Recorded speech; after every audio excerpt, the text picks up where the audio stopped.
stuff, so that's good. Can y'all see that?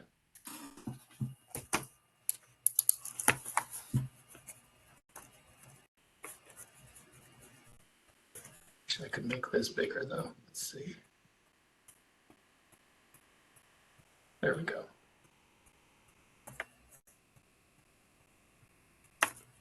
I see that Ryan is on as an attendee. Can we promote him to a panelist?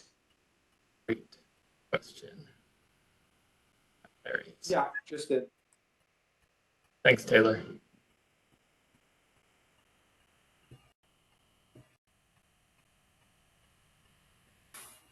Hi, Ryan. Hi, Sneha. Oh, you are muted. Hey, Michael, how are you? Good to see you. Good to Thanks see for you joining too. us today. Of course, happy to be here. All right, why don't we go ahead and get started? Taylor, if you don't mind recording, I'd appreciate it.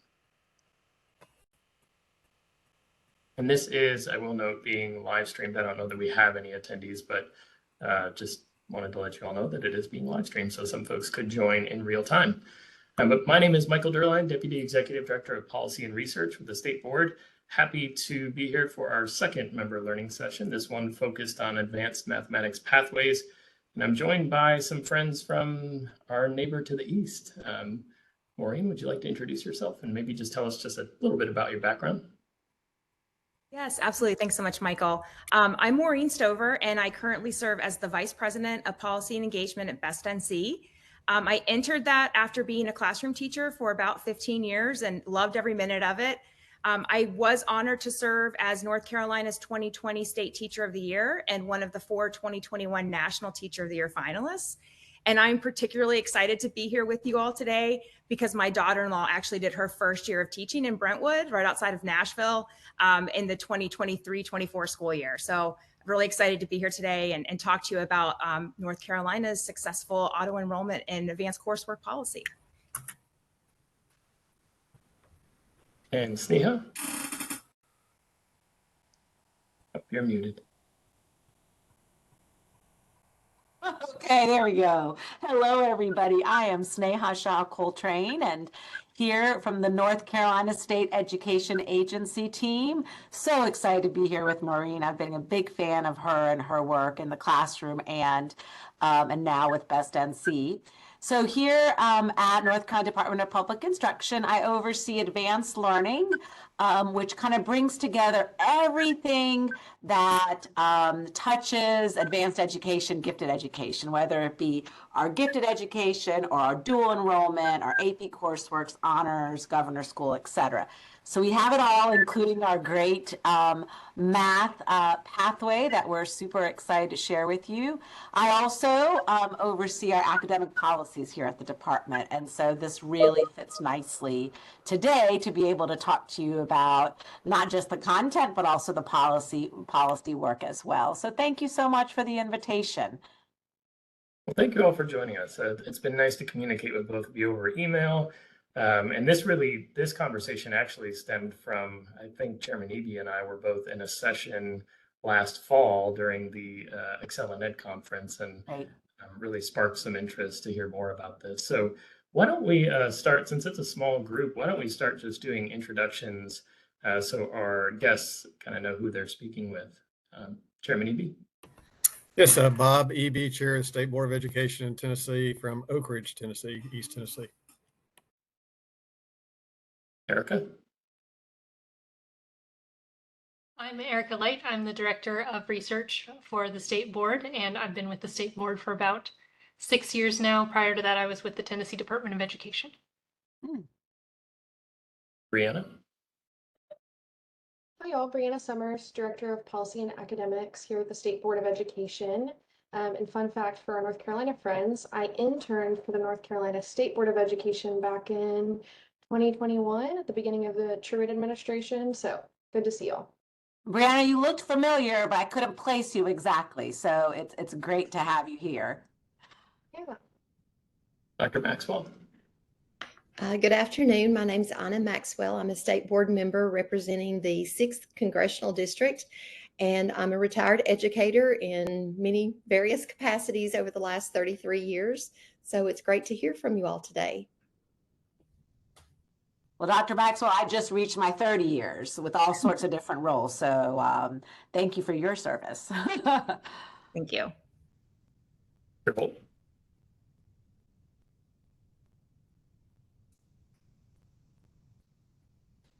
Oh, no, we can't hear you. It looks like you are unmuted, though. If I can fix that.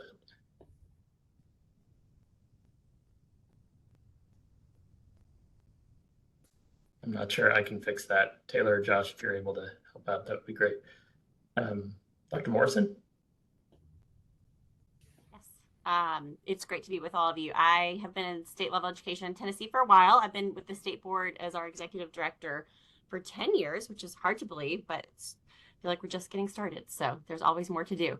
And prior to that, I was at the Department of Education over human capital.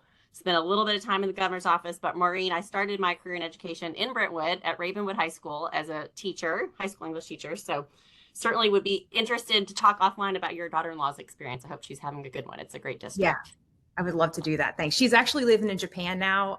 My son's in the military, so she's living in Japan and actually is getting ready to start teaching in a few weeks at a fourth grade teacher on base at Kadena. Oh, very good. I love that. Well, yes, lots of fun connections to make across our teams, but thanks for being here. We're excited to hear from you all. Josh?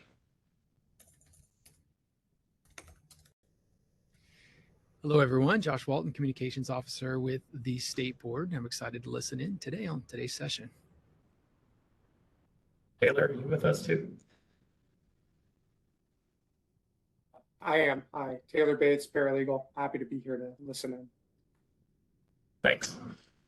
All right, so today during this session, we will spend a little time just thinking about the framing and the Tennessee context related to advanced mathematics courses, primarily in middle grades. We'll look at some data, thanks to Dr. Light for pulling together some really fantastic data. We are limited in what we have access to, but I think she's done an incredible job pulling some that kind of frames the context in Tennessee even further. We will then hear from our friends east, Best North Carolina, and the North Carolina Department of Public Instruction, and then we'll close.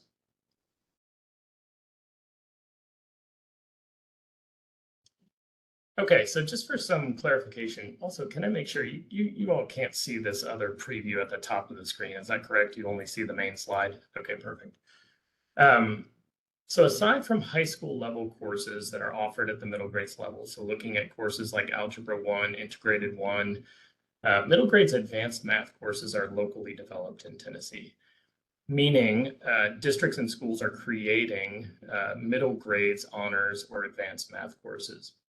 Decisions about availability of those courses and enrollment are also primarily locally determined.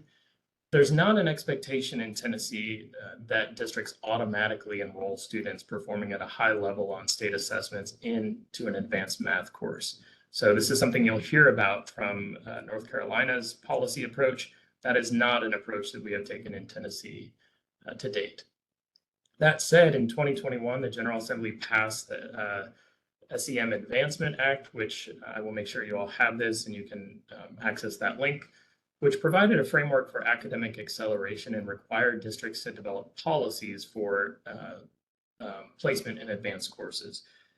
The department also produces a report on this, and while that data is primarily self-reported, it does show that enrollment or participation in advanced courses, math courses at the middle grades level, appears to be pretty low.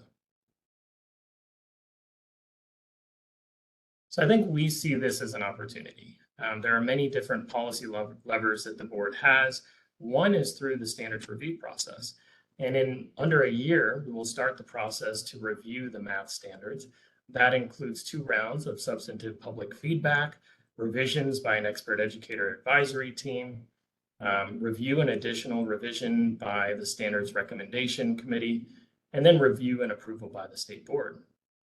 In the absence of state level guidance regarding middle grades advanced math courses, we could consider using this lever to develop statewide guidance on middle grades advanced math courses.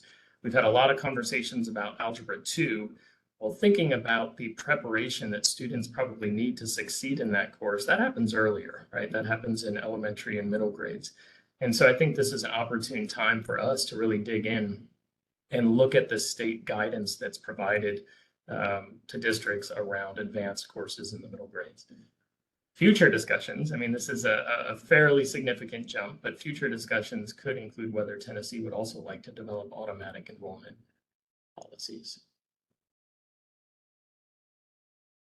Any questions before we dig into some data?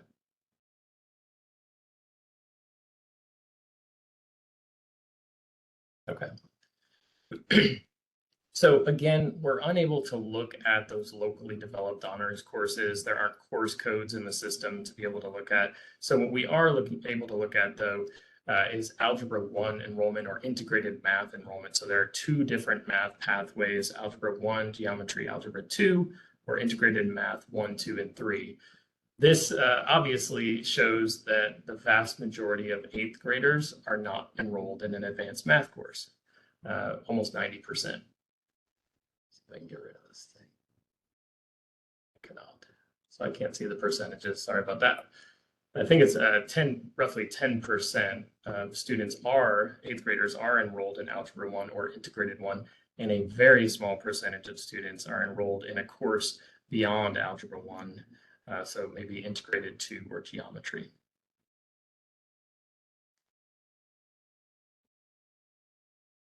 There's an interesting split that we see too. Many districts, 72, had 0 8th graders enrolled in high school level math, whereas 69 had some 8th graders enrolled in advanced math, and that's really driven by larger districts. So larger districts much more likely to have students enrolled in these courses. In fact, there were 15 districts that had over 20% of their 8th graders enrolled in an advanced math or high school level math course. Erica, I would assume we looked at those districts and they're probably some of the largest. Is that right? Yeah, they're mostly larger districts, but also even among our largest districts, there's a lot of variation in the percentage of 8th graders who are enrolled in high school math.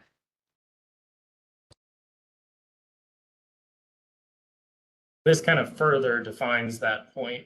So what you're looking at on the right, the median 8th grade enrollment of schools. So on the far right, the median enrollment of schools that had 0 8th graders enrolled in advanced math was 56, whereas schools with 8th graders enrolled in advanced math, median enrollment was 161. So there's definitely this divide where the larger schools, there's an access issue here. Larger schools are able to offer, and smaller schools, more often than not, are not able to offer this pathway.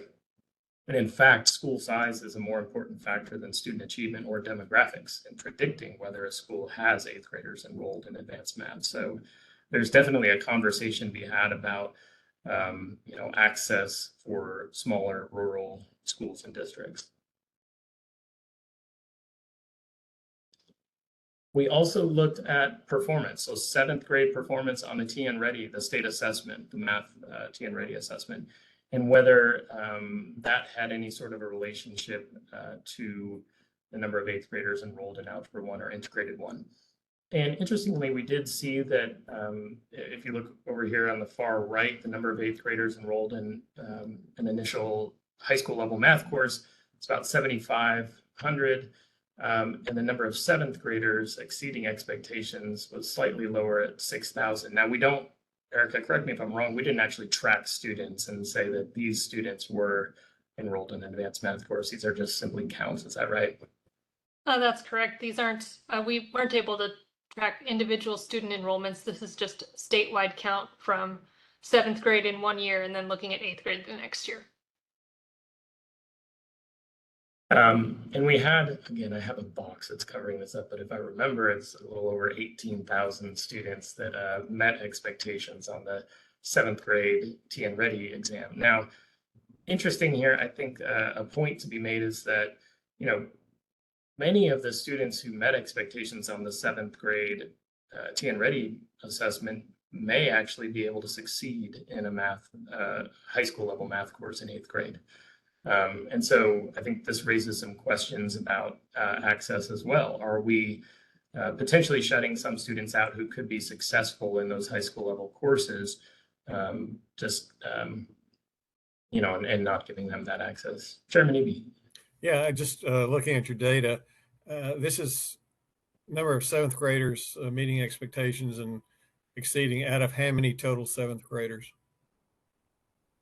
And number of 8th graders enrolled in Algebra 1 out of how many total 8th graders? Erica, do you know Yes, that? I can pull that up in just a moment. I'll get right back with you, Mr. Eby. Thank you. Any other clarifying questions so far?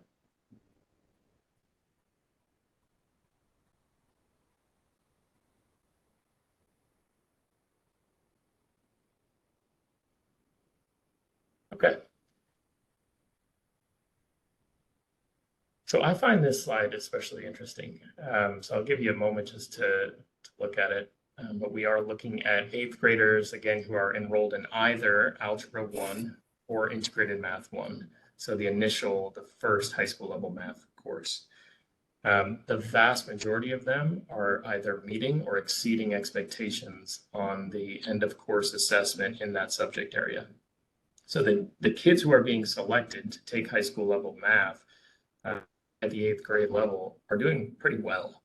And this note down here at the bottom is a bit grim by comparison, that if we look at all students who took the Algebra 1 end of course assessment, only 27.4% met or exceeded expectations on that Algebra 1 assessment, and 24.4% met or exceeded expectations on the integrated math end of course assessment. So we're doing a pretty good job selecting students, but again, there's probably this opportunity to select more students for those courses and make sure that we are giving kids the opportunity to take high school courses.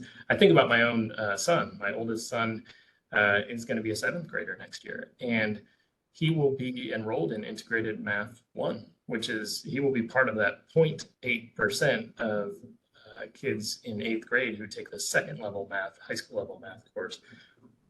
And he did really well on the 7th grade math GN rating exam. And so I'm thankful that he's being given that opportunity to take those courses, but that's not necessarily afforded to everyone. Yes, Chairman.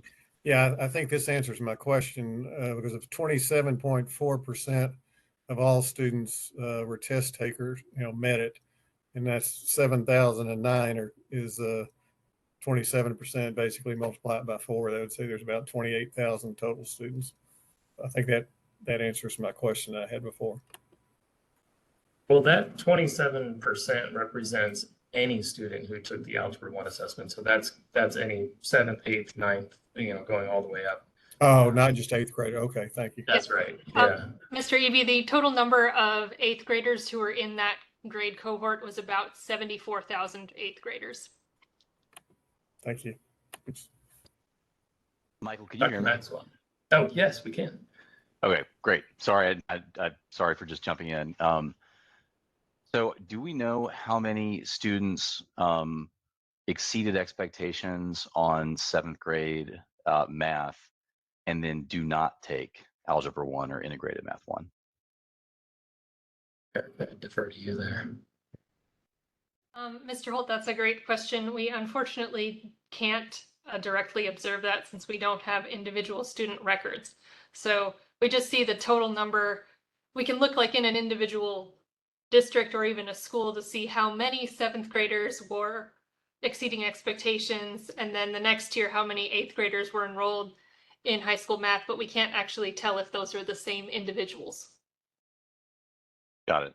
It seems to me like that would be a group that would be ripe for exploring whether we are providing pathways for highest achieving students to be able to take these high school math courses. But if the data doesn't exist, then it doesn't exist.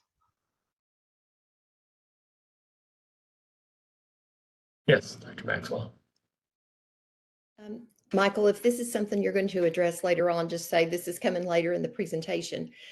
I'm wondering, with the schools that offer this for 7th and 8th graders, are these courses delivered in-house with teachers who have the certification to teach the Algebra 1 and integrated math, or are they remotely delivered? I'm just thinking logistically, a larger district would be able to accommodate it more than a smaller district, potentially. And Right. I'm just thinking about those options, wondering. Yeah, it's a great question. We don't currently have access to that information, but I think it's a really good question.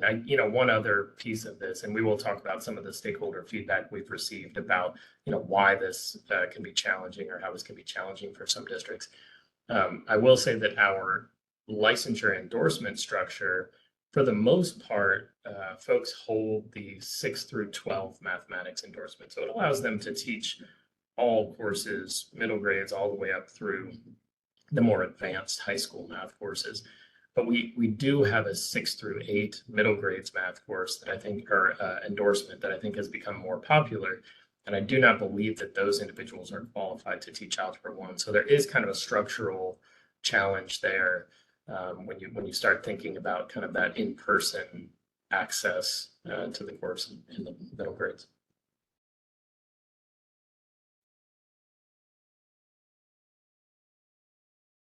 Okay.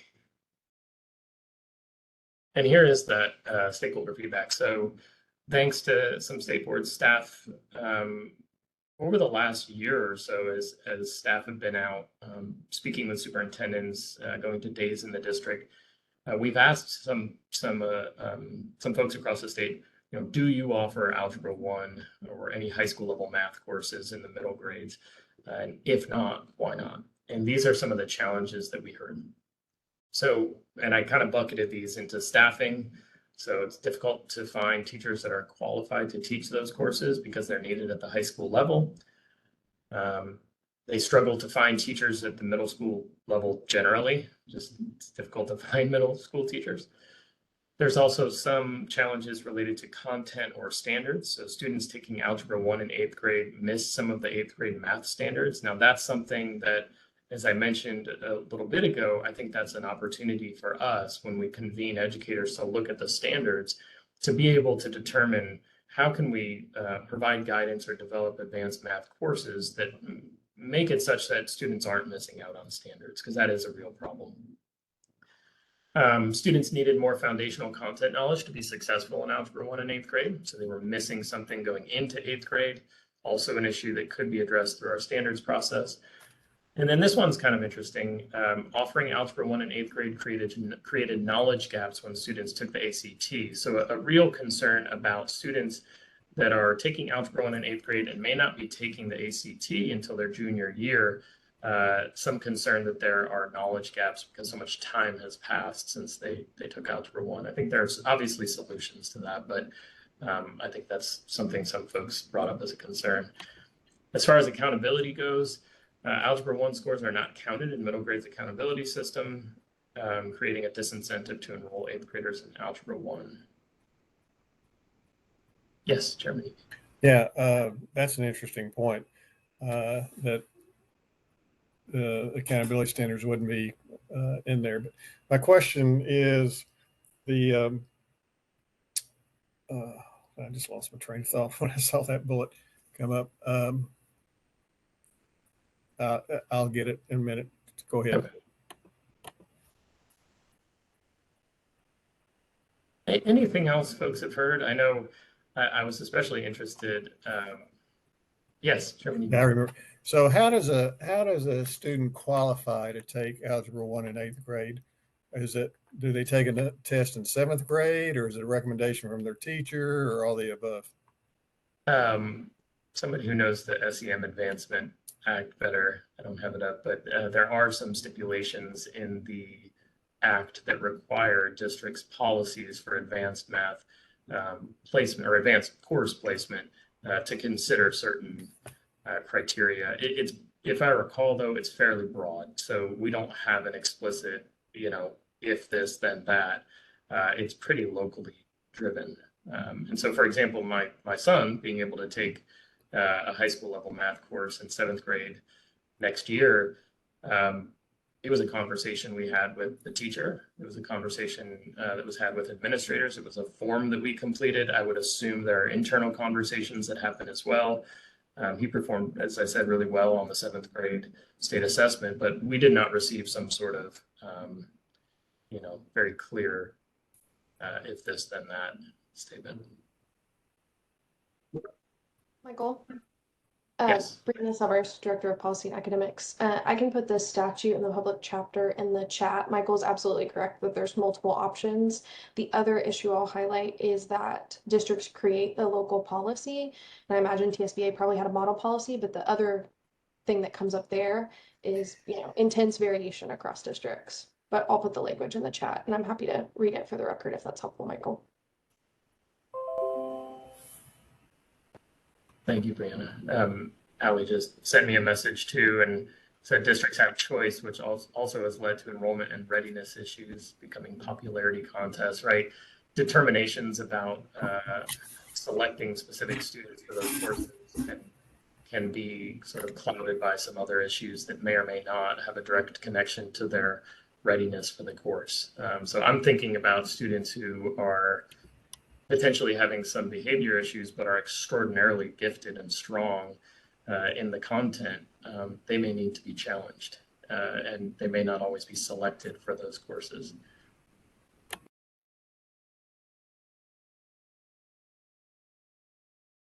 Okay.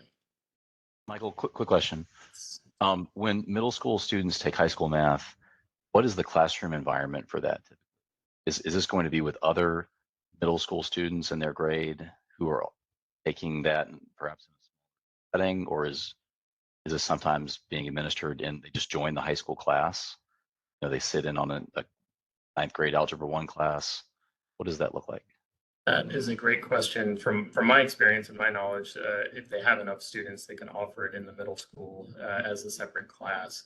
But I do not know if there are more creative interpretations. Does anyone else on the call happen to know of examples where they're actually pulling kids into the high school or virtual? And our North Carolina friends, please feel free to chime in if you know. Yes, Dr. Lake. Oh, I was going to say, I don't know of any specific examples, but we do observe schools that have less than 5 8th graders enrolled in Algebra 1, which makes me think that they're probably doing something a bit more creative, like having those students join a 9th grade class or having an online class rather than having a separate class just for less than 5 students. And there are other schools that have a whole class of 8th graders that have Algebra 1. So. Thank you. And we are happy to address those different stakeholder feedback that came back. We can go through each one and talk about how we have addressed all those concerns, if helpful to the board. That would be fantastic. Would you prefer to kind of go through some of your content and then come back to that, or would it be more helpful to talk about that right now? I think that's up to you all, how you want to do that. We're happy to start, and we already had built in some of that. We just talked about maybe not doing a couple of the activities, which may not meet your needs based on what you just shared and that we weren't familiar with. So we can bring that up throughout here and take this a little bit more casually if that's helpful. Great, that sounds good. Okay, I will be happy to control here. So if I'm going too slow or too fast, just let me know. All right, thanks, Michael. Oh, okay. I thought we were going to, okay. Did you want to go ahead and do the answer the questions first? Sure. Sorry if I misunderstood. It's whatever you all prefer, Michael. Yeah, this works. Okay. So, so yes, we know there are teacher shortages across the country. But just because there are teacher shortages, we do not want to stop progress in students moving forward. Because what we hope is some of these students who we help develop will become more teachers, right? So we know that we have a shortage here in North Carolina. I have no doubt similar to you all. However, we have seen we have seen many creative ways. We have our North Carolina Virtual Public School. We do offer many high school courses in middle school. Our state board has permitted that for decades here in North Carolina. So lots of our middle schools use our virtual public school, but also locally, you do have students potentially taking a bus over to the high school if they're not able to do that, or having a teacher come to them in a small group environment to teach that, or having a whole class or multiple classrooms. So lots of different varieties to really address local context within a statewide framework. Because just like you all, we do have many things that are locally determined, our AIG programming, the curriculum that's chosen, et cetera. But we do have strong policies like this one that then can be developed how they need locally. But we do see it in a myriad of ways. Just to give you a frame of reference, we have over 30% of our student population, just to let you know where you fall on that, taking Math 1, which is our integrated Algebra 1, in middle school. That does not include our Math 2 or our Math 3 numbers. So just to kind of give you a frame of reference, I know our boards and senior leadership always like to know how we compare, right, with Georgia, Tennessee, Virginia. I'm sure you all do the same, adding another couple of states. So we do have, and I just checked with my math team, over 30% of our 8th graders in Math 1, if not more than that. So just to give you a little bit of reference there. Regarding the issue of standards, yes, if you skip, you will miss. But we're not talking about skipping. We're talking about intentionally compacting curriculum. With intentional planning, 6th grade and 7th grade can be compacted in. 7th and 8th grade can be compacted in. Michael, your son, my daughter and son, took Math 1 in 7th grade as well. They didn't just randomly, they weren't born randomly being able to do that. They had been given access to the advanced standards at a different level. So absolutely, if they skip, but we're not talking about skipping. Those of us in gifted ed don't use the word skip. What we talk about is acceleration, and that is intentional, and that is helping districts realize that, look, if you had a student that in 5th grade had already been in 6th, 7th, and 8th, they're going to be prepared if you're doing a compacted standards. If in 7th grade all of a sudden we see their potential, let's put them in Math 1, but scaffold and work with our students to ensure those standards are covered. So it has to be intentionally done.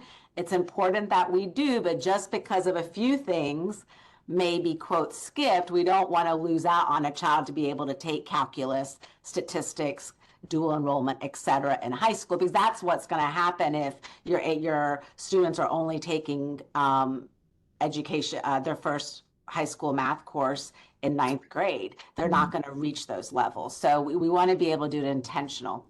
ACT. Yes, if a student has is taken calculus in 6th grade, they may not remember something from 2nd grade that is, not many of us remember certain things from 3rd and 4th grade. We may remember numeracy, but we don't remember all the exact specifics. So yeah, absolutely. However, what we know is, one, our state measures keep being successful. Yes, there's the ACT, but they may not necessarily be aligned with our state standards, right? And our colleges across North Carolina are not necessarily using the ACT as the only benchmark into colleges, as I know you all don't either. So again, it takes intentional planning. Hey, let's review with all of you. Let's review this stuff, but also know the value of the ACT is not what it was 30 years ago. And I think people have understood that. So I think that's a big issue. Accountability in North Carolina, we did use the federal waiver to allow 8th graders to take Math 1, and that goes toward the middle school grade, not the high school grade. And then they take another high school measure. And what that does is originally in the old school mentality, with the old federal models, students in 8th grade would take the Math 1 or Algebra 1 early, and then that score would be shipped off to the high school score. Well, that's kind of not fair to the teachers, it's not fair to the kids, it's not fair to anybody. And of course, because we've made it so high stakes across many of our states, of course, people didn't like that.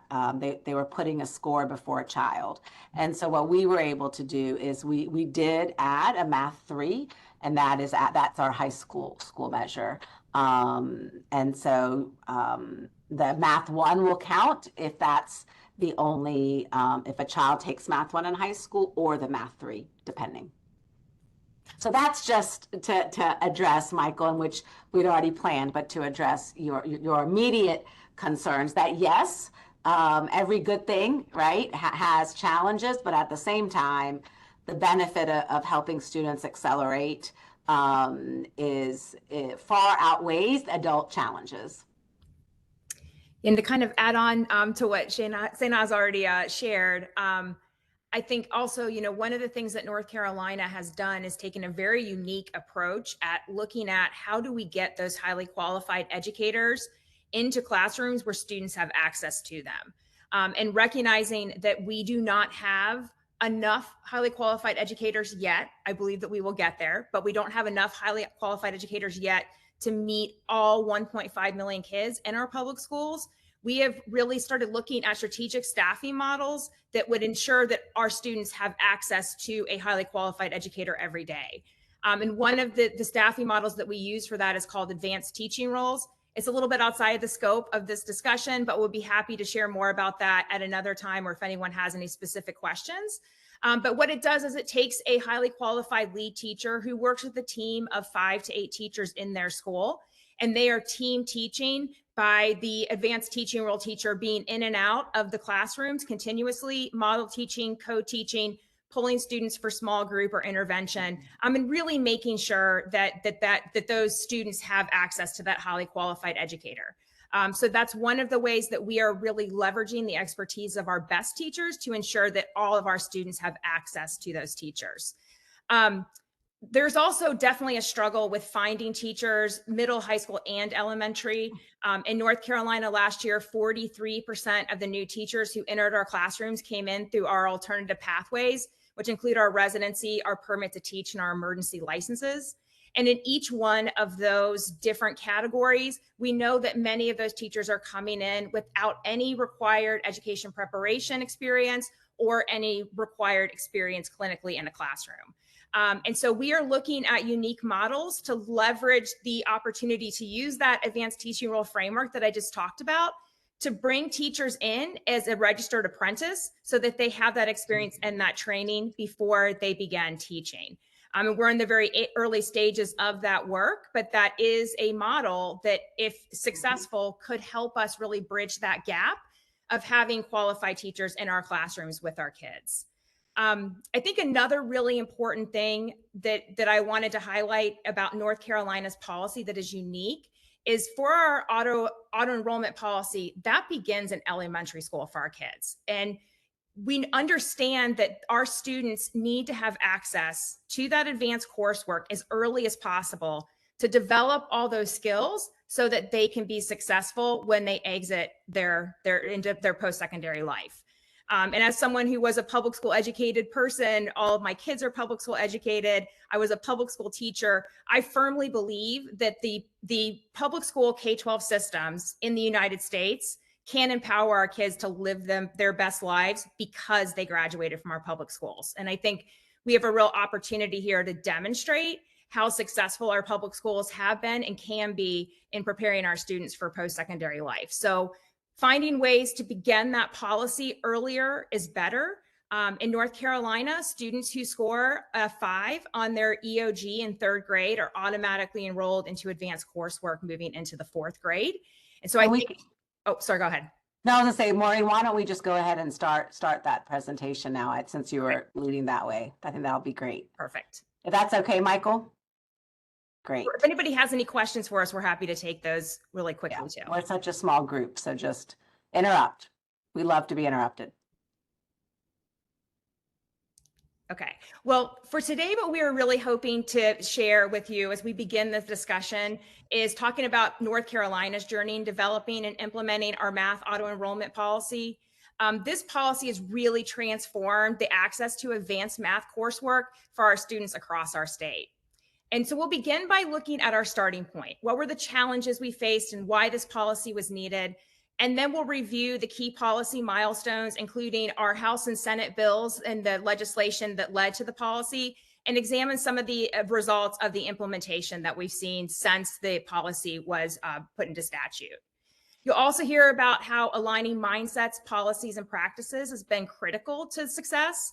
And later, we also share with you a brief that was developed by Johns Hopkins University related to the auto enrollment policy in North Carolina that you would have an opportunity to read offline. And of course, we are always open for questions. So if at any time after reading that brief you had any questions, we'd be happy to connect with you again to answer any of those questions. And by the end of this session, we really hope that you'll have some concrete insights into how policy like this can create a more consistent and equitable pathway to advanced learning for all students. So we know that research consistently shows that students who complete Math 1 or Algebra 1 by 8th grade are far more likely to graduate from high school, enroll in college, and pursue careers in competitive STEM fields. And taking Algebra 1 early sets students on a trajectory that allows them to take higher math courses in high school, such as calculus and statistics, which are often prerequisites for some of the advanced college majors that many of our students want to pursue post-secondary. Delaying access to those advanced math courses closes doors too soon. And students who are not challenged early and often find it impossible to catch up later, especially if they encounter advanced coursework in high school. In North Carolina, we realized that waiting until middle or high school was too late to identify our students because it would and address those gaps. We needed a proactive approach starting much earlier and wanted to highlight the importance of implementing the auto enrollment policy in elementary school. In 2017, a Raleigh newspaper, the News and Observer, published an investigative series called Count It Out, which revealed that thousands of high-achieving students in North Carolina were being overlooked and excluded from advanced math courses. We learned that placement decisions were frequently based on teacher recommendations or parental advocacy rather than on objective performance data.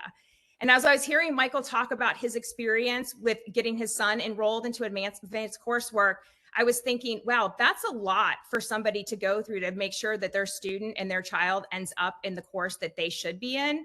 And I wonder if there are parents who are not familiar with education or have not been educators who would be able to navigate that. I think it'd be really challenging for an average parent who doesn't know those steps to be able to navigate that to ensure that their student has access to that advanced coursework. The findings were staggering, and capable students were being denied opportunities that could have significantly impacted their academic and career pathways.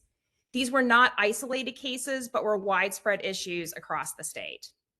That report that was published created momentum. It brought together policymakers, educators, and business leaders to advocate for policy solutions that would ensure every qualified student would be given the opportunity that they had earned. And I think what's super important that I also want to point out is that while this effort was happening, another parallel track in our state has been, how do we continue to expand excellence in gifted education, right? That it's not just something elite.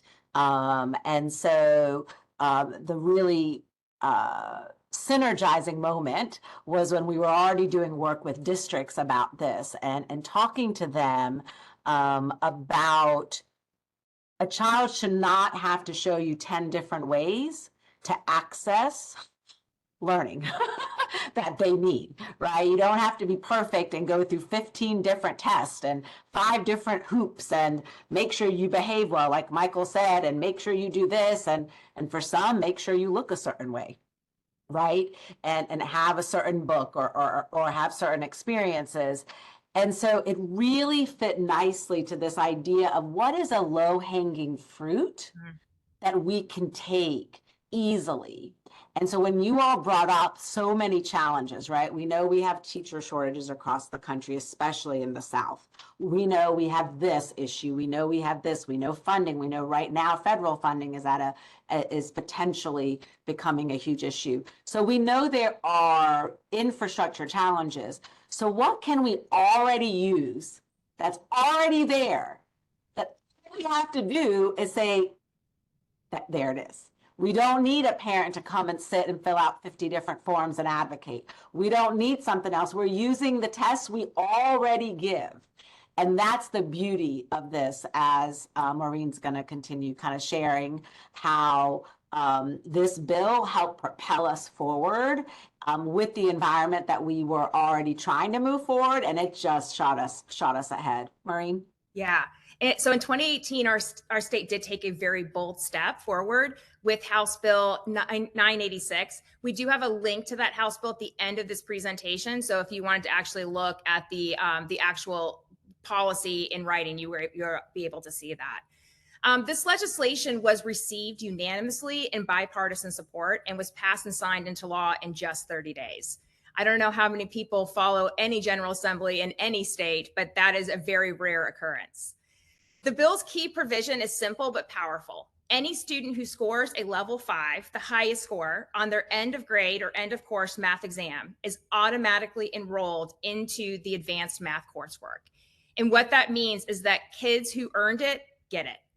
There is no opportunity for a teacher to say that a student cannot be enrolled because of a behavioral issue or because they don't think the student is capable of handling the work.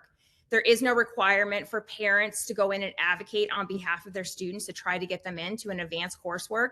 If a student gets a 4, they are automatically enrolled. And that is an incredible opportunity for our kids to be able to be placed into the math course where they are going to be challenged and where they're receiving rigorous instruction. So what made this policy extremely effective was what I was speaking about right at the end of talking through the stakeholder challenges, is that our policy begins with students' 3rd grade EOG. And if they score a 5 or higher or 5 on that EOG, then they are automatically enrolled into advanced coursework going into 4th grade. And that really creates a pipeline for them to continue in advanced learning. Maureen, if I can add a thought right here. So it's not just advanced math coursework. It was originally in this legislation, but those of us that are in elementary school, we don't necessarily have set courses there. And so what we were able in the next bill that Maureen will talk about, though, or the advanced learning math opportunity that's being offered to gifted kids. So whether you're identified AIG or not, if you're identified AIG, we have mandate across our state in service and identification.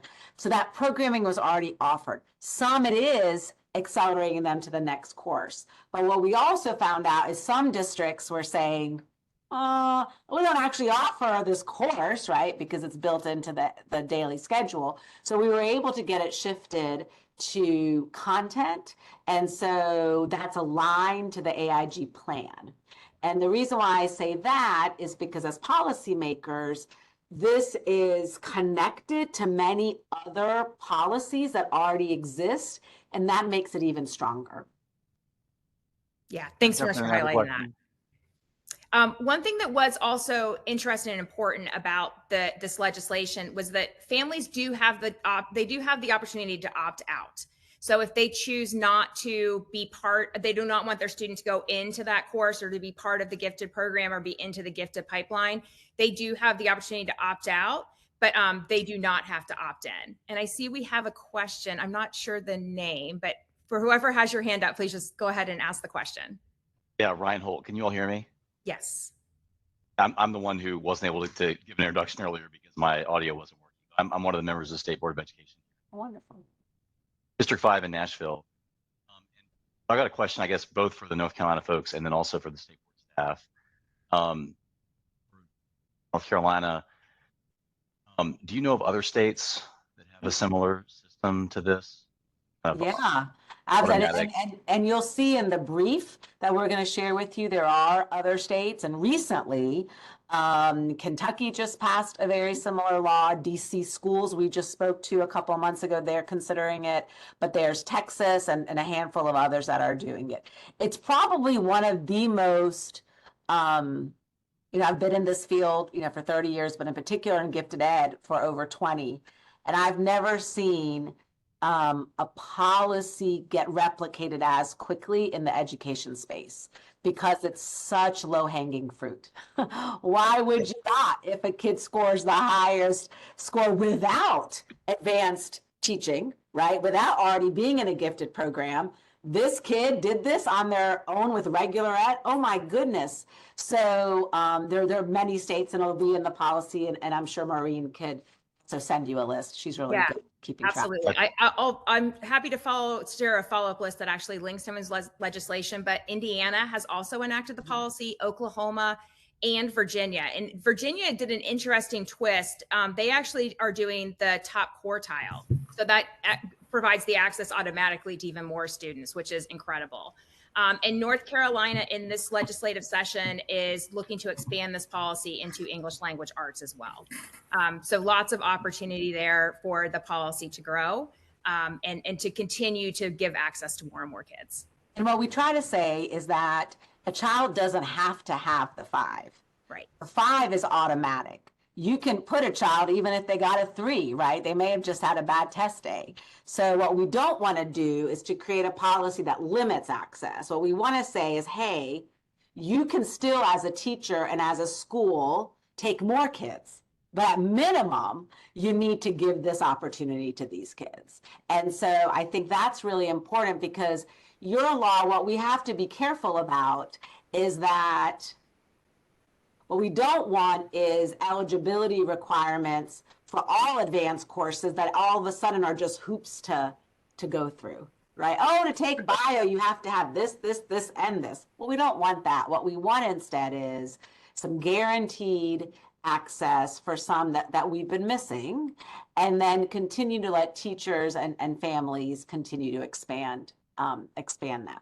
Absolutely. And I see we have another question, but just wanted to add one more comment really quickly. But the other reason why this is such an easy policy and such a smart policy is that there's no fiscal impact. Yeah, I was hoping, I assume you all are going to talk some about building up the state's infrastructure to be able to, I assume this expands the number of students who are taking higher level courses. Yeah, it does. And so then you obviously need to have the teachers and the yeah.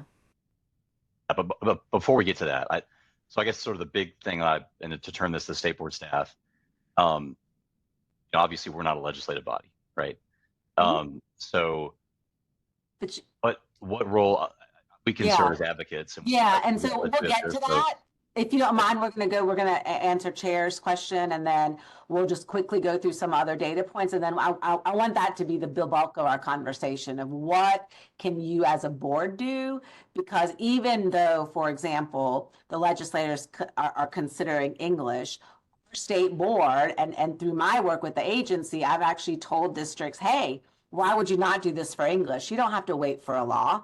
And a lot of districts have said, well, that's a really good point. I don't have to wait for a law. I can just do this. So they're putting it into their board policies. So, but we will definitely get to that in just a few minutes, if you don't mind, Ryan. I want to make sure we get through some more data. Chairman? Yeah, I think you maybe have answered the question. My question was, if you get into the program, say you score a 5 in 4th grade or 5th grade, and then the next year you score a 4 or a 3, does that drop them out of the program? But I think based on what you said is it's a sort of a teacher and parent and everybody's decision together. Exactly. A student had a bad day or something. Okay. Yeah, we don't want to limit access. What we want to say is you showed us something that we had not seen before. Because if we'd seen it in your child, we hopefully would have gotten you identified, right? And we realize there are students, especially those from underserved communities, our rural communities, which you all have like we do, our Black and brown communities, and urban, that we were missing kids. And they already showed it to us. So if you already showed us you're scoring at a level 5, right, our top level, why would we not say, hey, you're a great candidate for this. We're going to default you here and do that. And we have lots of stories all the way from one district Maureen, if you don't mind, this one district out west. So for east to you, west to us, right, in the mountains, she called me and she goes, Sneha, in one school, I had 8 kids who were 5 I never placed before. I said, okay. And she goes, you know what? 7 of the 8, no, I'm sorry, it was 6 of the 8. 6 of the 8 were multilingual learners, were ESL students. And she was like, we completely missed those kids. So then the next year, what she did was that middle school made sure they had support for those kids, right? And during an intervention time, whatever. But why limit that access to mathematics, right? Because they did this on their own. They did this. And she was like, we can have the ELL teacher go support that math classroom. So it was just a fascinating situation. But we're going to keep going, give you a little bit more information on the next law and especially our data. And then we'll go into Ryan, to your question, what can y'all do? We're going to change up our presentation a little bit so we can get to that. Yeah, definitely. You can go to the next slide, please. So building on what happened in the House Bill 896, we recognize the need for further clarity and stronger implementation. So in 2019, we did pass Senate Bill 500, and that was passed to strengthen the policy framework. And this really ensured that advanced learning opportunities were available for students in grades 3 to 5, even in cases where formal advanced math courses were not offered, which is what we just explained a minute ago. The legislation also required that every district provide Math 1 to all eligible 8th graders. And that was a really big change and very important to ensuring that our 8th grade students did have access to Math 1 while they were in 8th grade. It also ensured accountability. The bill required annual reports from all districts detailing how many students were placed into advanced math and breaking into the data down into demographics. And the North Carolina Department of Public Instruction was tasked with issuing clear guidance and resources to districts to help them implement these policies with consistency and effectively. And so what that led to was, since implementation of the policies, it has been remarkable. So you can see there that 94% of eligible students in grades 6 through 12 are enrolled in advanced math. That's up from 91%. Eligible students doubled. The level 5 students not placed in Math 1 dropped from 10% to 3%. And that's really important because those are those kids that we were missing. And before legislation, only 87% of eligible students were placed, and now over 95% across all racial, ethnic groups, and sex. It's actually 97, but I can't put that in writing because of data rules, but 97%. Thanks for the clarification. And you can also see there that we've had phenomenal middle school growth. In 2021, only 53% of eligible 6th grade students had access to advanced math coursework. But in 2023-24, the number has grown to 90% of eligible 6th graders accessing advanced math coursework. And that is a huge gain for all those kids who now have access to those courses. All right, we're going to go ahead and skip past the slide, but I will drop the link to the brief into the chat at the end, and you'll also be able to utilize that QR code after we complete the, our session. And you can go past this slide as well.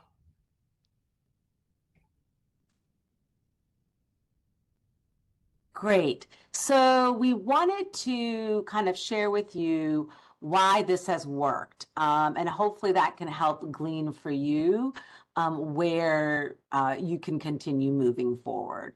So definitely, we really try to think about mindsets, policies, and practices, right? And sometimes mindsets lead the way, sometimes a policy leads the way, and sometimes good practice leads the way. And ideally, all three, right, are working well together. And so this idea of how what we have been doing in our state in our advanced learning realm, both with AP coursework, our dual enrollment, with this project, with all sorts of things, is how are we helping students grow into opportunity versus denying that opportunity, right? That they don't have to be perfect to show us potential, and to really see students at potential versus at risk. And I know I'm talking to the choir here, but it is so important to have that mindset discussion constantly. And I have other handouts we can send you if you're interested in that, but really helping people understand what we're trying to do. Then when we think about factors of success of why we saw the numbers we have and how we continue, right? These are dual enrollment numbers continue to grow. Our AP numbers are fantastic. Double-digit growth for Black and Hispanic. The only subgroup that we still continue to struggle with are our Native population. The rest of them it's just incredible through high school. So much of it is what Maureen talked about, really looking at it from K onward, right? And that you are being intentional and not just dropping a kid in. But if you do drop a kid in, how are you making sure they're scaffolded with their learning, right? And that intentional closing of gaps.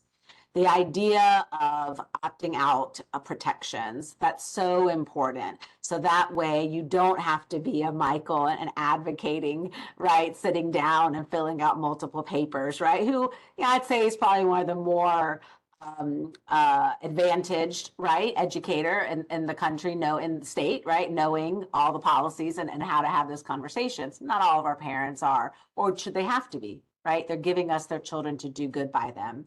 And so that has been incredibly helpful.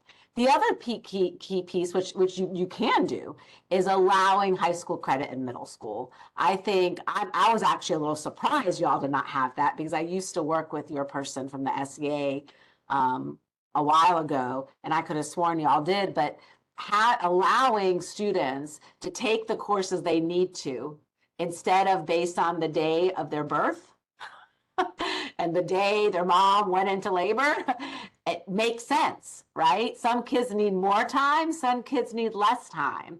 And so you are allowing high school courses at middle school, and we have our state board policy, happy to share, I'm sure you all know how to get them as well, is so critical. And we actually allow them across the board in most of our content areas. So, and that has been huge in our state.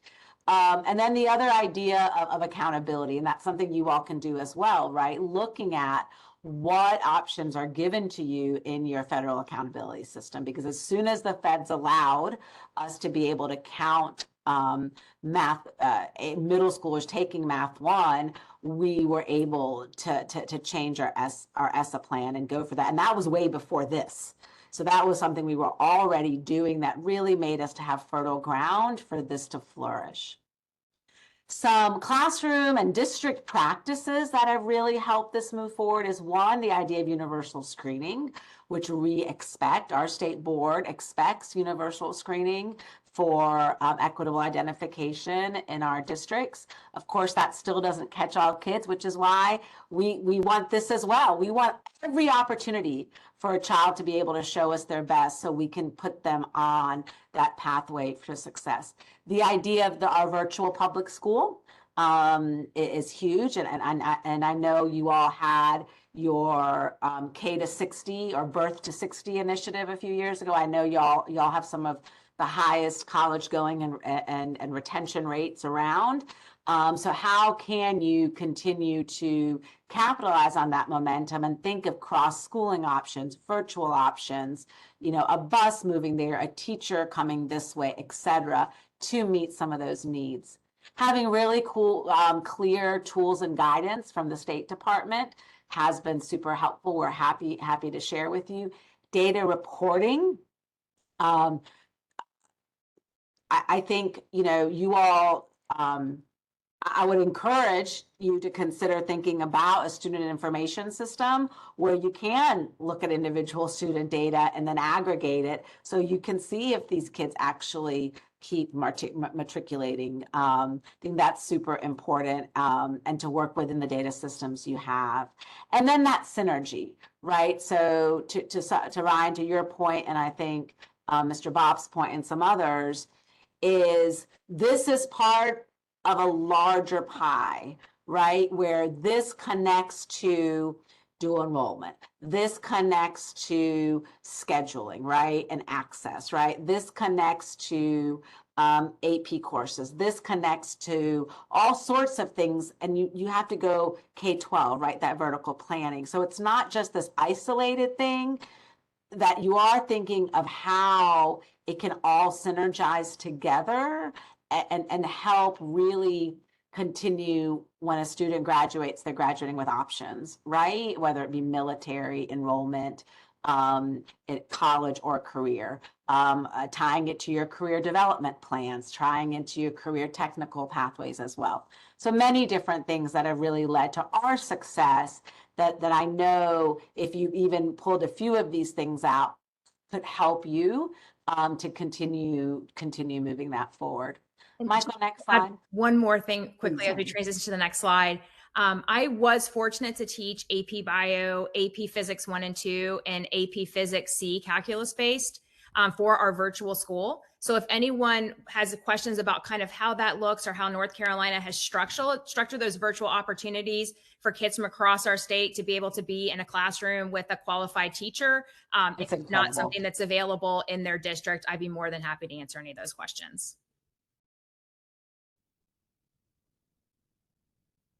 Michael, yeah, thank you. So I think we've already talked about this, so I think we can go because I know we want to get into the conversation. But the big thing about here is that mindset shift, right? How are we continually looking to scout for talent, right? And making sure our teachers are talent scouts, our districts are talent scouts, but also using data that's already in existence. We're not saying go do another test. We're not saying go through 20 hoops. You already give the EOC or whatever you call your state assessment. I forget the name. You already give your Tennessee assessment. Use it. Why not? Why not?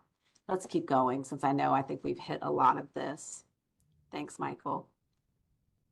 I think we've done this. And I think maybe there are a couple of slides I should have deleted earlier, Maureen. I'm sorry. I added this one instead of the other one. Keep going, Michael. Yeah, okay, great. So we do have this video here for you when you get a chance, look at that. It's a great video that Best NC along with several other organizations nationally did, and it really kind of brings to life all of our stakeholders that help make this happen as well, which we're so grateful for. So why don't we pause here? Because I know you all have lots of questions, and let's just open this up since there's just a few of us here. It's not 30 people or 100. So and let's just chat and talk about kind of what's on your mind from a state board. I don't know how to raise my hand in this because I'm sharing my screen, so I'm physically raising my hand. But a question I had, kind of looking back at I do not know your state assessment levels well enough, but I would assume your level 5 is your highest level. Do you have descriptors for your levels, and is 3 like a meets expectations more or less, or is that? 3, I can send you the descriptors. We have a college and career ready descriptor, and then this is beyond that. So this is the level above expected, basically. But I guess my question then is, yeah, that'd be great. Thank you. My question is, why not select 4s and 5s for automatic enrollment? Yeah, and so we don't have a 1 level. We have 2. Well, we have a 2, 3, 4, and 5, or below, and then 3, 4, and 5. And so it could be 4. And a lot of our districts look at their 4s. I think 5 is we are absolutely certain that these students are ready to advance at a faster pace. And it also is a smaller chunk, right? I've been in the field of gifted a long time. And for some reason, moving kids faster scares everybody. Oh my gosh, we can't do this. Yet it's the number one research policy that's been proven to have the best effect is acceleration. But we all know, oh my gosh, that kid can't go into this classroom. You know, you want to make it higher and higher and higher. And so part of this is starting here and then helping districts realize, okay, let's see, are there other fours? Making sure they know it's not limiting to saying only fives, right? That's why Virginia went to the top quartile, right? And so for us, a level 5, several years ago, before almost any other state was doing this, except maybe Texas was starting, it was, again, a low-hanging fruit, what we can move forward with.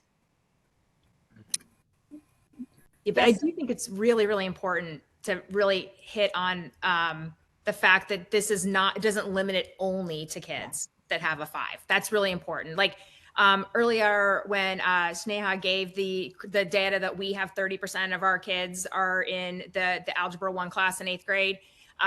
Those kids are 4s and 5s, and there's probably some 3s in there too. So it's the 5s are automatically enrolled without a parent having to advocate for their child, but 3s and 4s are also in there, knowing that those kids are capable of doing the work. Have you followed the students beyond into their post-secondary? And is there any correlation between the students that are in these advanced math classes that you've identified, that you've put in there, that have gone on into various STEM fields or successes or? So we haven't, that is a proposed research project that we had submitted the day the Department of Ed stopped doing their grants. So I'd hope to do a larger study, but no, we have not done a deep study. However, there are research studies out there that discuss students in advanced courses, especially in the math and science field, do end up matriculating, right? Because they're not just accessing the standard 1, 2, 3, and 4, the standard algebra, you know, geometry, algebra 2 trig, pre-calc, right? They're going to have to, if they want to take 4 math courses in high school, access dual enrollment and advanced placement courses. And so I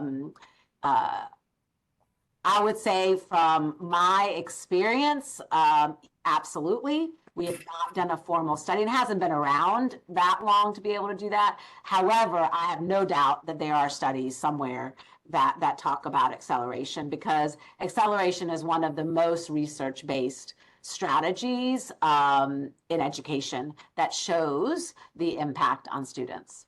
If you require 4 credits of math for high school and they take algebra in 8th grade, do they still have to take 4 years of math in high school, or are there alternatives for that? Yeah, so they don't have to take 4 years of math. So let's say you have a student who takes, well, like Michael's child, son, daughter, son, who's taking the first 2 years in middle school. In North Carolina, they would only have to take 2 more.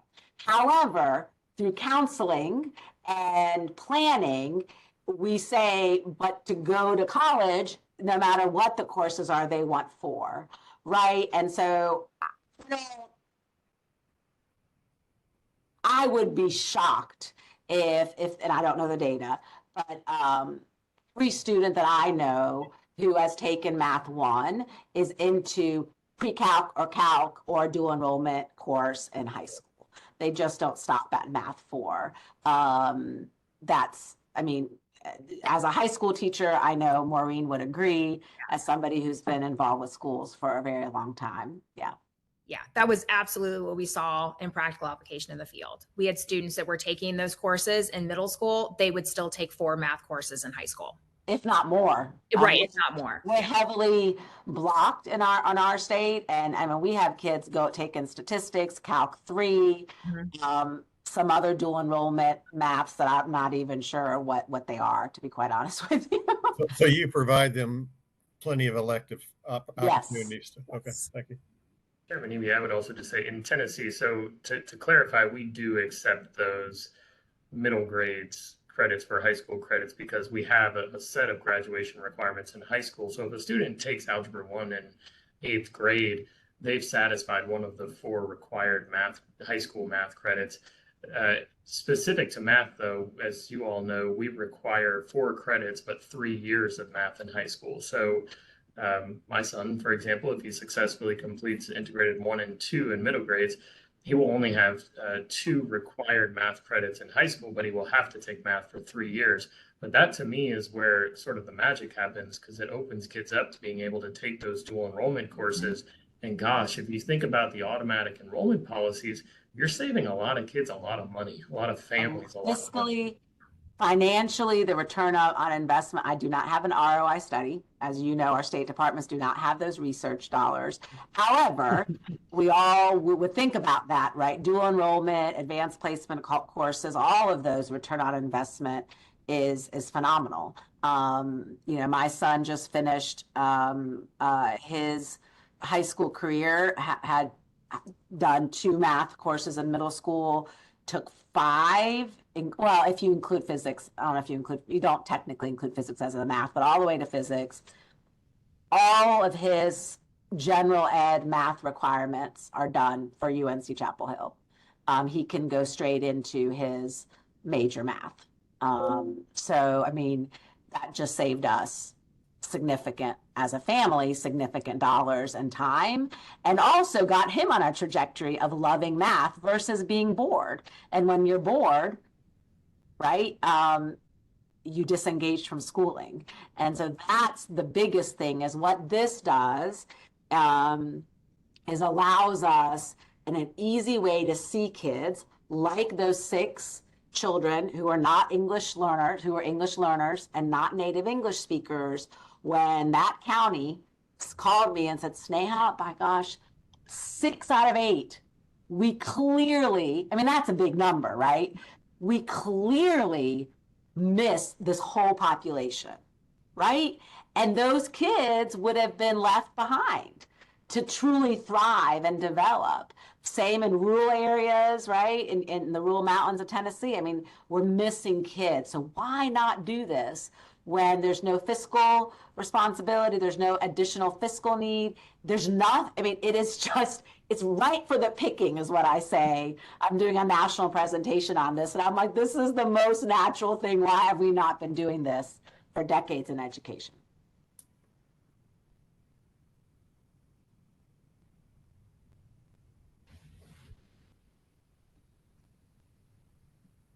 Do we have any additional questions?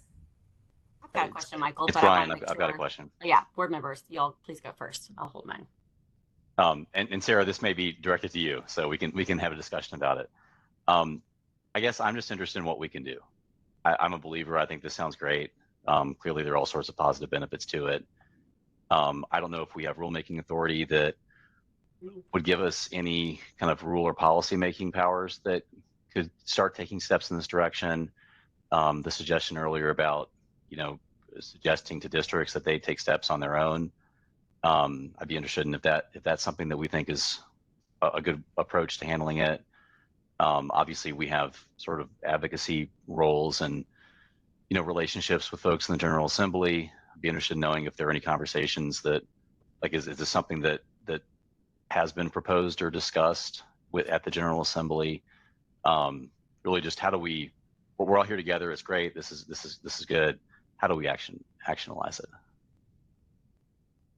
Sure, that's kind of where my head is going to, Ryan. And Michael will correct me if I misspeak at all. A couple of things I think we would need to think about.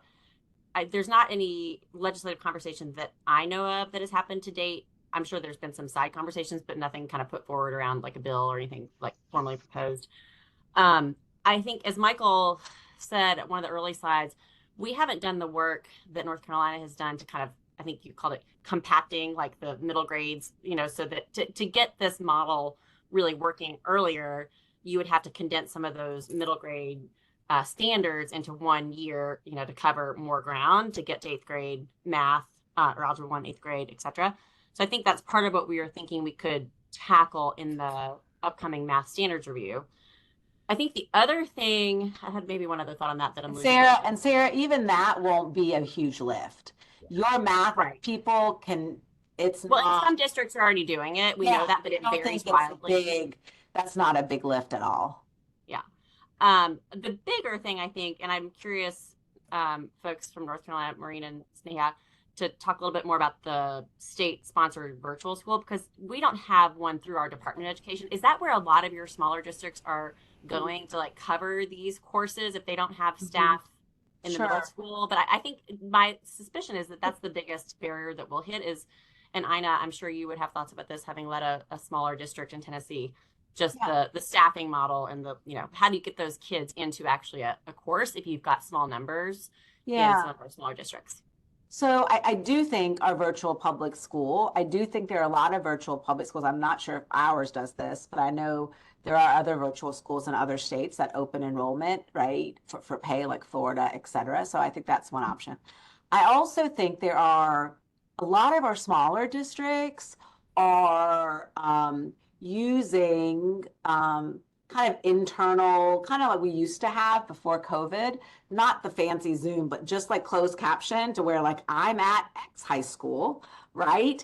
I'm going to teach the course, but I'm going to, if I only have a 1 high school, 2 middle school, I'm going to pull those middle school kids in, and those 2 are going to connect with me at the high school virtually, right? So it's not a formal virtual course, but it is a closed caption or some type of, Maureen, help me out, how people would. Like the students are joining the classroom virtually. If they're not able to like bus them to the high school for some reason, the students are like sitting in a classroom with a teacher in there or with somebody in there who's an adult in the room to make sure everything's okay. And they're joining the class virtually that the high school teacher is teaching. And we even have some districts, I'll be honest, I think you may be surprised how forming a class is not as hard as you think. Well, that's good. I mean, that's what I suspect is that they would try to come up, but I think we would want to proactively kind of have some of those models ready. I think you can, and we're happy to share some, but like, I think, just like after COVID, a district was like, you know what? We're going to open up clubs across the district now because we have one chess teacher here. Why not open it up? Right? I think people are really comfortable with sharing resources like that, whether it be across the district or even across districts, right? Across within and externally. Then the other thing is to think about is, like Michael had said, I think it was Michael, that a lot of your teachers are licensed 612. And so it's a matter of, okay, is there a teacher who may be more experienced who could also do this, right? And have a smaller group, et cetera. At the beginning, but I'll tell you now, I really don't have any small districts, and some of ours are like small. You all know. One school, right? We've had no issues. And even our Ocracoke school on the island, they were the ones doing stuff way before COVID, right? Across the way. And so I think once we start giving people ideas and permission to think about it, that look, why would you not? And then people would be like, you're right. Why aren't we doing this? Let's think differently. I think you may be surprised at. That's great. Well, we can certainly point to you all as an example and a model. I think the thing I forgot to mention, back to Ryan and Michael, correct me, there's nothing preventing us from creating a policy or a rule. I don't think we need legislative authority other than to give it further weight and backing. But Michael, am I missing anything there? I know we've talked about this. I should know with certainty, but maybe it's like asterisk there. Yeah, I think that everything up to the auto enrollment piece is clear to me. I don't know why. I mean, having written many of our board policies over the last 15 years, I kind of agree with you, Sarah. I mean, again, I don't know Tennessee's in particular, Michael, but I would think. Sorry, I accidentally muted myself. I was going to give just a little bit more context there. So I hit the space bar and all of a sudden I was gone. I actually think, please someone correct me if I'm wrong here, I think the SEM Advancement Act was initially proposed as a stronger legislation that I don't remember if it would have gone so far as to do auto enrollment, but I think it was stronger than what actually came out. And so my only hesitation is that there is now a law on the books that relates to district advancement policies, which typically puts us in a place where we have to think about the interaction with legislation, existing No, legislation. that's a really good point. I mean, we can't, yeah. Could you, so could you put out a recommendation, right, or adopt an SEM model for math advancement, right? And you could maybe do that to say, hey, here's a model that could be used, and lay that out, that they then could adopt themselves. Yeah. That's something Definitely we we could could do do that. And then maybe that lays the groundwork for the legislation to change. We'd want to talk to Nathan on our legislative team. I agree, Michael, because we would have to be careful not to Yeah. over prescribe when the legislation says X, and we would maybe be saying X plus Y. But we You could could do a certainly pilot. strongly recommend and give the scaffolds for it. And I love pilots. I mean, Yeah. the board could run a pilot to say, hey, you know, you have the SCM authority now. Here's a pilot that actually is one of the more simple ways to do SCM. Mhm. Run a pilot with 5, you know, I mean, with 5, 10, whatever districts, and you know, one in each of your areas of the state is another idea. Yeah. I like Yeah. that. I'll push on. Thanks. One, so I really love this idea. But I think the challenge that we're going to have is to make sure that there's no added costs to basically meet the teacher staffing needs. You know, Sarah's question about staffing models, et cetera. I think the virtual schools provides an opportunity for that. Maybe TISA funding provides an opportunity to use more virtual schools in that shape. I don't know. I think we got to be a little creative to make sure that we're not adding costs then that would cause the legislators to get kind of squeamish about it. But I think it's a great thing we ought to continue to look at. And helping people realize that it is basically course replacement. Mhm. Right? So if you're taking 6th, 7th, and 8th and compacting them into 2 years, you're not adding another course, you're replacing the course. You're not adding a course, but do you have the educators who are qualified to teach the Absolutely. advanced courses? I think that's There's no doubt. There's no doubt that continues to be an issue, but so far it has not limited implementation of this. Right. People talk about it, people complain about it, but numbers keep increasing. So, you know, some problems are quintessential, and I'm not sure right now how we're going to ever fully, right, meet the needs of our teaching cadre. But I will say our students keep getting placed, and somehow we're figuring it out, which is really exciting. But being I just add real quickly, Chairman Eby, we do have, so the board also controls the educator preparation standards. So if you think about the fact that we've got this kind of narrowly focused 6-8 math endorsement, right now those folks are, I don't think, are qualified to teach Algebra 1. Well, what if we change that? What if we made sure that when they leave a preparation program, they are trained to teach courses like Algebra 1, Integrated 1, and then the department indicated on their course management system, yes, if you hold this endorsement, you can teach these courses. That then opens it up. I mean, every teacher in 8th grade right now has to hold a math endorsement, right? They're there, they're holding the endorsement. We just need to make sure that they're adequately prepared to teach that slightly higher level math course. And we work that with higher ed for sure. So, If I may, I have one question for our North Carolina friends here, which is in terms of timing, when do schools find out which students have scored a 5, and how does that line up with when they're making their scheduling and staffing decisions? Like, do they have to scramble to put together a Algebra 1 course the week before school starts because they just found out which students qualified? Yeah, no. So, so I think the first year is always the toughest, but our teachers get their scores back within a week. So you know, if they take it, let's say you take grade 6, right, or even grade 5 in May, the end of May. By the time the next week of June, you have their scores. So you can spend the summer, as most people do, doing schedules, right? And so it's rare that there's a huge new cadre, right? And so, yes, in high school, schedules are done several months before that. So there may be a few kids, but we make changes to schedules often, but they do get their schedules a week after they take they do get the scores a week after they take the test, if not sooner, actually. Usually it's within a day. Yeah, Usually. yeah. I didn't want to claim that in case some days, but it's pretty quick. Thanks. You're welcome. Let me tell you some of the challenges that remain, because I don't want it to make it out that we don't have challenges. Where we have some challenges right now that we dug deeper into the data this year, the 3% that are not being placed are in our lowest performing districts.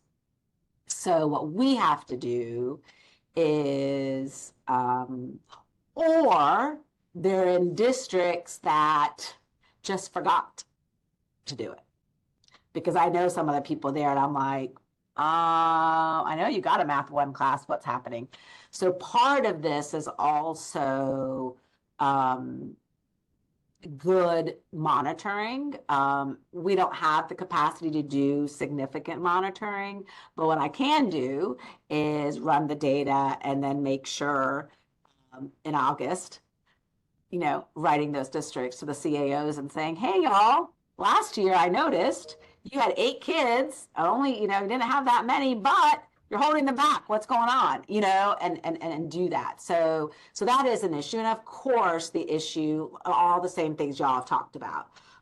But I will, while districts, our districts are incredible to work through challenging things because somehow they have figured it out, even though we continue to have teacher shortage issues, because these kids are placed in those classes. And they're continuing to grow. Our AP numbers, our dual enrollment numbers are out of the roof. So we're seeing that grow. But it doesn't come, and then sometimes there are mindset issues where we'll talk to somebody and say, well, that kid, there's just no way.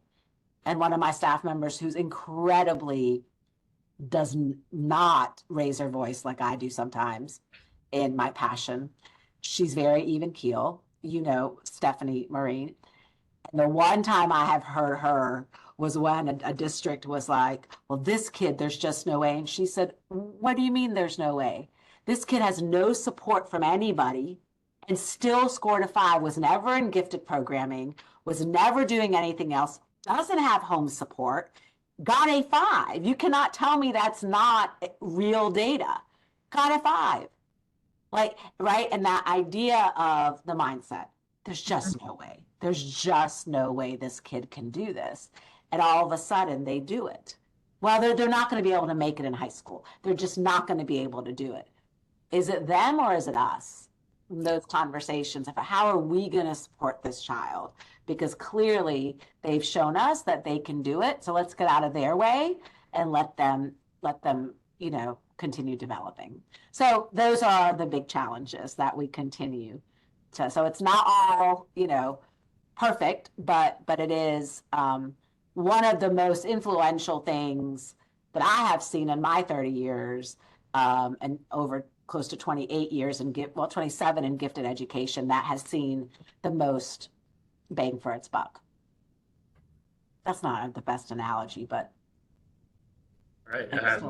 Well, I know we are at time. I just want to thank our friends from North Carolina, Sneha, Maureen, for joining us today. Super insightful. Appreciate all the commentary and questions too. Lots to think about as we go into our math standards review and beyond. But thank you all so much for taking your time today. Thank you. Outstanding. Thank you. Yeah, we also, our contact information is at the end of the slide presentation. Please feel free to reach out to either of us at any time. We're happy to answer questions.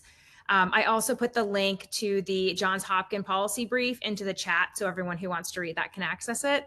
And just on behalf of educators in both North Carolina and Tennessee, I just want to thank you all for doing this really important work. We are all very privileged to be able to be in these conversations because we have those kids in our pre-K-12 classrooms.